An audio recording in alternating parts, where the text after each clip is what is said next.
Hi, I'm Nick Walk, President of National K-Works. For about 45 years now, we've been helping companies in their management of their technological portfolio, and then also the commercialization of their new products. Within that time, we've seen some really clear trends. Companies tend to be in how they manage their technology on a spectrum. On one end of the spectrum, strategic. On the other end of the spectrum, opportunistic. Strategic companies have a long-term focus on their engineering projects. They are betting on providing technology the market doesn't even know it needs yet. Opportunistic are companies that are very in tune to current market demands as opposed to future demands. These are companies that iterate very quickly, and we're going to overlay the technological axis on top of market demand. This would be our technology axis. On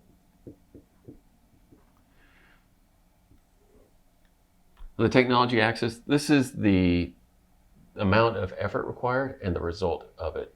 And so on the far end of the spectrum, these are exponential leaps in technology for the market.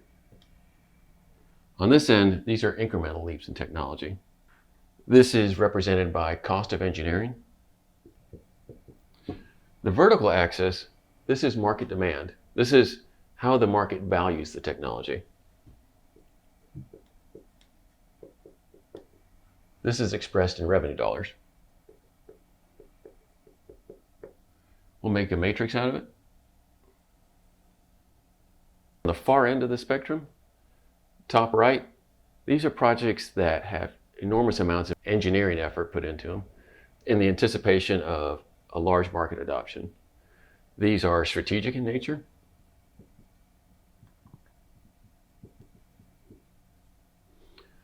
These have a focus on future growth.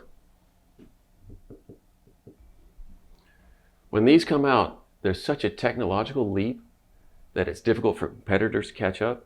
So this creates a domination in the market. So these projects have expectations of return on investment. These have capital budget associated with them.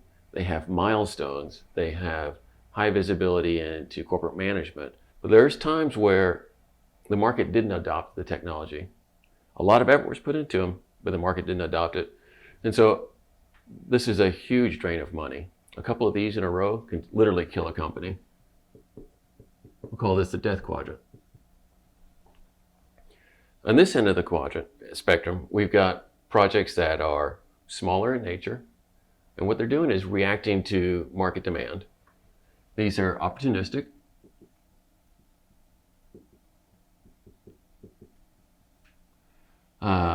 Reacting quickly to demand, we'll call this the demand quadrant.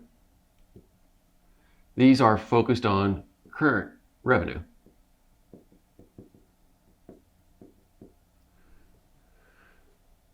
And then when you have incremental efforts in engineering, but not much market acceptance, and they might be intentional. It might be that you're bringing out a feature that competitors have that won't generate a lot of revenue, but it will generate dividends in the end.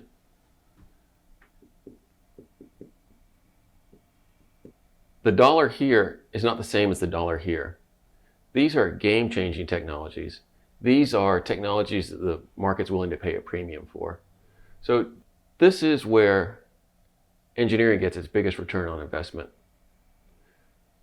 The irony is that the current activities and operations is what funds the future growth.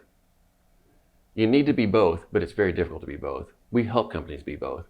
We help them with our React service.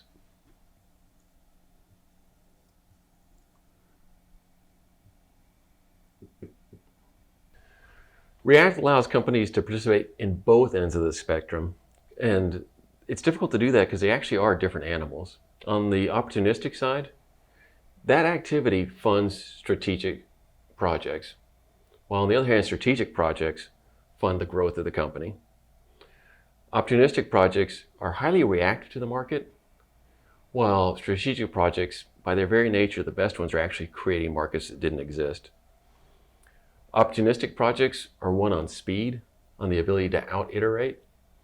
Strategic projects are won on singular focus. Any diversion of engineering resources from a strategic project to an opportunistic project does nothing but delay and add cost. React seamlessly integrates all the moving parts of a fast-moving opportunistic project. That's the project management, the engineering, the manufacturing, the assembly, the testing. It's all done with one team under one roof using the customer's predetermined engineering standards and practices. The result is the engineering is as if it had been done in-house. There's one team working with a single focus, with a defined scope, a discrete start and stop, and we build in key stage gate review processes for the stakeholders in the project. So it allows quick response to market demands, which creates increased customer retention and also grows and protects market share. The fact that React is very nimble allows your guys in sales and operations to say yes more frequently to requests from the customer for additional features or change in features. Because in reality, they can only say no to a customer so many times before a customer's got to seek their options elsewhere. If it seems like your projects would benefit from React, then visit our website to coordinate a project feasibility workshop.